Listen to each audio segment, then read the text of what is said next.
Assalamualaikum warahmatullahi wabarakatuh. Pada kesempatan ini kita akan membahas metode GPR. Ini merupakan salah satu metode elektromagnetik. Nah, sekarang kita masuk ke dalam GPR ini juga disebut sebagai georadar. Di sini kita nanti akan bahas mengenai pendahuluan, akuisisi GPR, pengolahan dan interpretasi GPR, dan aplikasi metode GPR. Jadi aplikasi bisa diaplikasikan ke mana saja metode GPR ini. Nah, sekarang kita lihat apa itu metode GPR.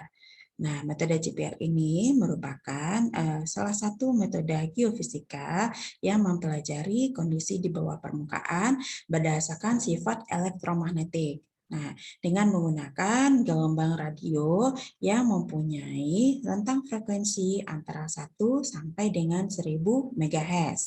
Dan ini dapat mendeteksi parameter permitivitas listrik, konduktivitas, dan permeabilitas magnetik. Nah, jadi karena dia memiliki frekuensi yang tinggi, sehingga bisa mendeteksi kondisi dekat permukaan dengan sangat akurat. Nah, keunggulannya yang dimiliki oleh metode ini adalah bisa mendeteksi struktur bawah permukaan seperti fraktur pada bangunan atau pondasi, bisa menentukan bidang pelapisan, batuan dan kompak, bisa mendeteksi muka air tanah yang dangkal, atau dapat memperlihat benda-benda kecil pada kedalaman yang dangkal seperti kabel, pipa, dan gua, dan sebagainya. Nah, selain itu, metode GPR ini juga bisa menunjukkan lokasi tanah, anomali bahan tambang, serta fosil-fosil purbakala. Nah, metode GPR ini dia memanfaatkan gelombang elektromagnetik. Nah, jadi sifat elektromagnetik dari suatu mineral itu bergantung pada komposisi dan kandungan air di dalamnya. Nah, di mana keduanya ini merupakan pengaruh utama pada perambatan kecepatan gelombang radar, dan atenuasi gelombang elektromagnetik. Nah, seperti persamaan di sebelah kanan ini merupakan persamaan kecepatan gelombang elektromagnetik dalam suatu medium. Nah, GPR merupakan menggunakan prinsip gelombang elektromagnetik, di mana bisa menemukan benda-benda di bawah permukaan, yaitu dengan memanfaatkan persamaan Maxwell. Metode GPR ini berdasarkan prinsip persamaan Maxwell yang merupakan perumusan matematik untuk hukum-hukum alam dan mendasari semua fenomena elektromagnetik. Nah, di bawah ini ada 4 buah persamaan Maxwell untuk media yang isotropik heterogen. Nah, persamaan ini nanti dapat Anda jelaskan secara fisis arti dari 4 buah persamaan ini. Nah, di sini kalau dapat kita definisikan bahwa E itu merupakan medan listrik, H adalah medan magnet, B adalah induksi magnet, D adalah perpindahan listrik, C adalah rapat arus, dan Q adalah rapat muatan.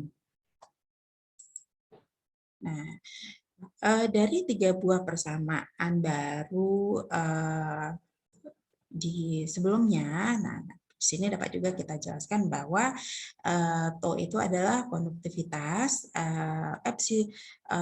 epsilon adalah permitivitas medium, epsilon R adalah permitivitas relatif medium, mu 0 adalah permitivitas dalam ruang vakum,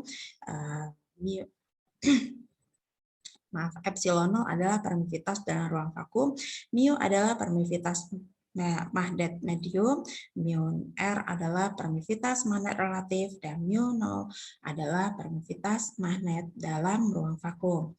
Nah, nanti dengan menggunakan persamaan-persamaan ini dapat menjelaskan arti dari persamaan fisis, persamaan Maxwell. Nah, bagaimana prinsip dari kerja GPR? Nah, dari gambar di samping dapat kita jelaskan bagaimana prinsip dari kerja GPR.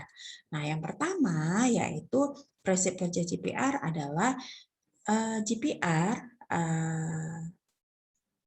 mentransmisikan gelombang radar ke dalam medium target. Jadi ini dia gelombang radar ditransmisikan ke daerah target dan selanjutnya gelombang tersebut dipantulkan kembali ke permukaan dan diterima oleh alat penerima atau receiver.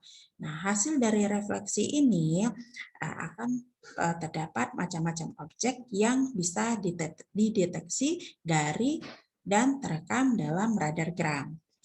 Nah, yang kedua adalah keberhasilan dari metode GPR ini bergantung pada variasi bawah permukaan yang dapat menyebabkan gelombang radar transmisi terrefleksi yang ditimbulkan oleh radiasi gelombang elektromagnetik akibat adanya perbedaan konstanta dielektrik relatif antara lapisan yang berbatasan.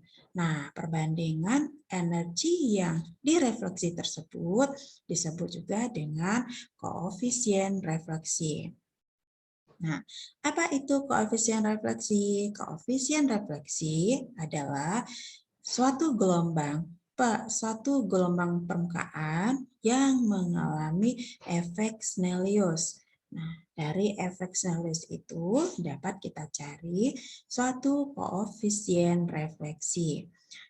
Koefisien refleksi atau R kemudian didefinisikan sebagai perbandingan energi yang datang, perbandingan dari energi yang datang. Persamaan untuk koefisien ini dapat kita lihat seperti persamaan yang di samping ini. Nah, berikutnya kita akan bicara mengenai skin depth. Apa itu skin depth? Nah, skin depth adalah kedalaman di mana sinyal telah berkurang menjadi 1/E. Kedalaman penetrasi kemudian akan dibatasi oleh konduktivitas tanah yang rendah atau resistivitasnya yang tinggi. Nah, untuk material geologi berada pada range 1 sampai 30. Nah, sehingga range jarak cepat lambat gelombang menjadi lebih besar yaitu sekitar 0,03 sampai dengan 0,175 meter per ms. Nah, skin depth ini dapat kita lihat seperti persamaan yang di samping ini. Nah, berikutnya kita bicara mengenai atenuasi gelombang. Nah, apa itu atenuasi gelombang? Nah, atenuasi gelombang ini adalah penyebab dasar terjadinya atenuasi yang merupakan fungsi kompleks dari sifat dielektrik dan sifat listrik medium yang dilewati oleh sinyal radar. Faktor atenuasi ini tergantung pada konduktivitas, permitivitas, dan permeabilitas magnetik. Nah, di mana sinyal tersebut menjalar serta frekuensi sinyal itu sendiri.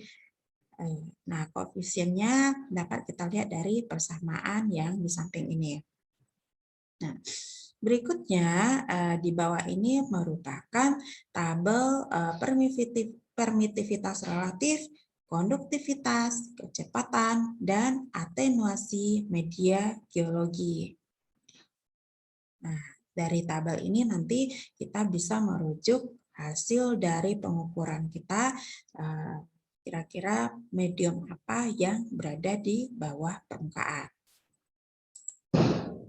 Nah, ini merupakan contoh dari peralatan utama, yaitu GPR. Nah, sekarang kita masuk ke akuisisi GPR-nya. Yang pertama yaitu metode akuisisi GPR.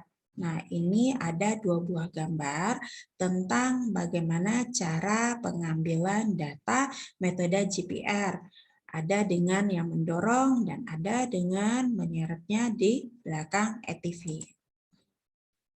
Nah, berikutnya terdapat 3 model untuk memperoleh data penyelidikan GPR.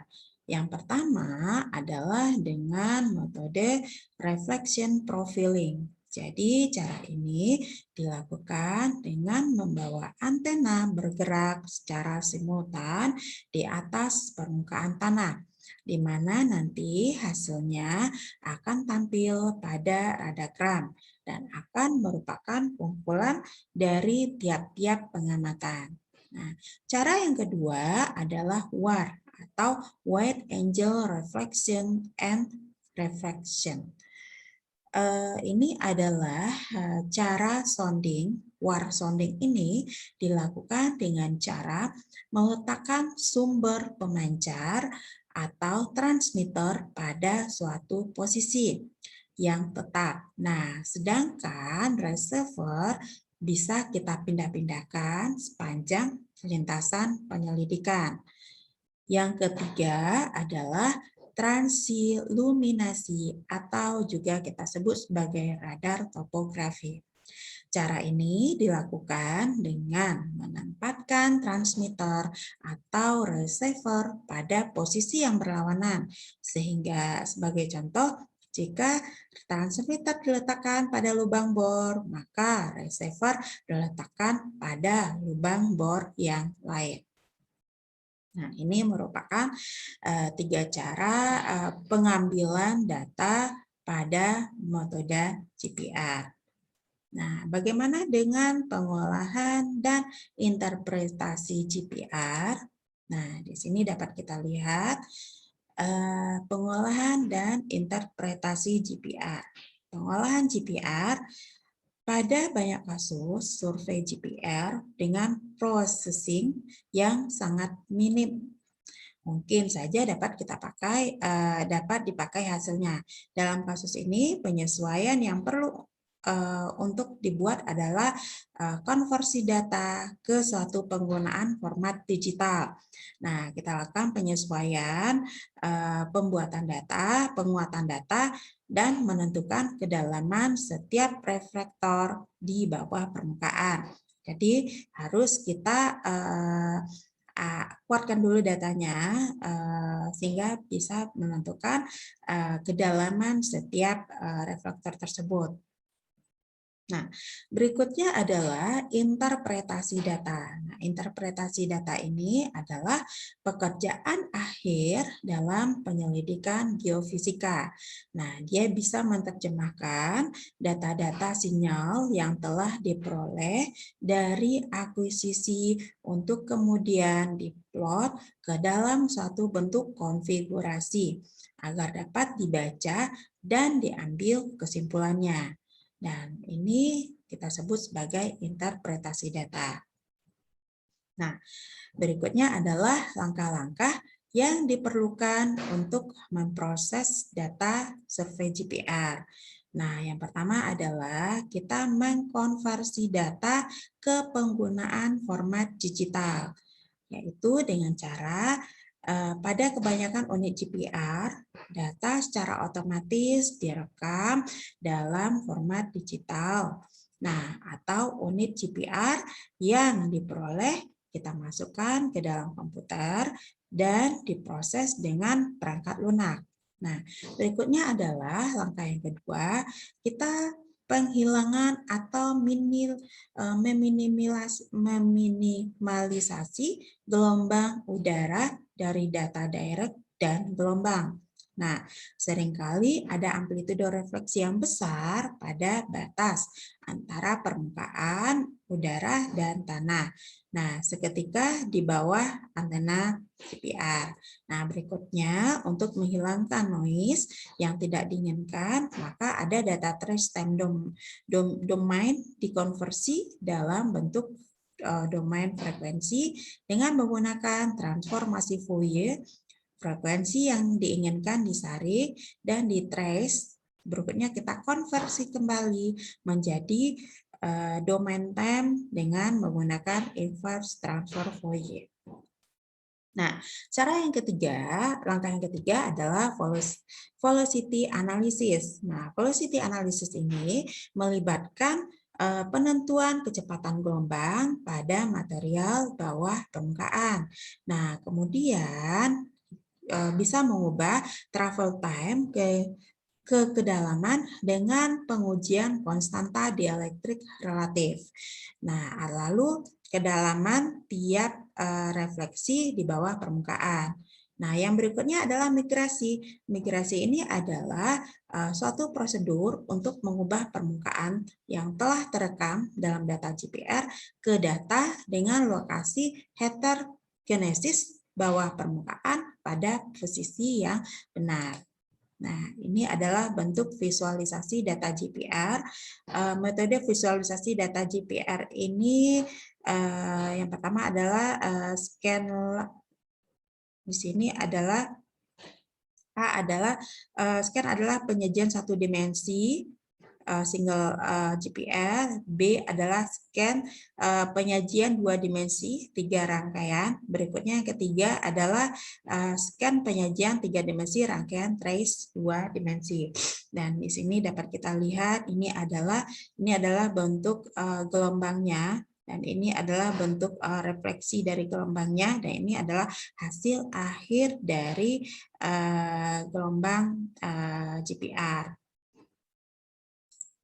Nah, interpretasi data. Berikutnya adalah pertama kita interpretasi grafik, interpretasi kuantitatif, dan bagaimana kegagalan dari interpretasi.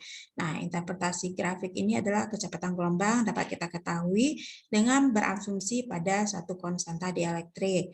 Nah, berikutnya kita analisis kuantitatif dengan menggunakan beberapa analisa kedalaman interpretasi. Nah, berikut adalah kegagalan interpretasi adalah dua hal yang paling sering kita temui dan dianggap sebagai kelemahan dalam interpretasi radar, yaitu tidak mampu menginterpretasi permukaan tanah dan misi identifikasi hitam putih pada radagram. Dan ini dapat disebabkan oleh perlakuan yang dialami oleh sinyal selama menempuh perjalanan melewati medium. Nah, aplikasi untuk metode GPR ini dapat kita gunakan pada pencirian geologi bawah permukaan dangkal, penentuan kondisi hidrogeologi, pelacakan situs purbakala, dan penentuan kedalaman fondasi gedung. Jadi hanya bisa diaplikasikan untuk yang dangkal atau dekat permukaan. Nah, kelebihannya adalah biaya operasional yang lebih murah, perbandingan S dan N-nya yang tinggi, pengoperasian cukup mudah, dan merupakan metode non-destruktif sehingga aman digunakan. Nah, kekurangannya jangkauan penetrasi yang dangkal, kemampuan radar hanya puluhan meter, tergantung penggunaan frekuensi antena. Nah, demikianlah yang dapat saya sampaikan pada metode GPR kali ini. Semoga bermanfaat. Saya sudahi dengan Assalamualaikum warahmatullahi wabarakatuh.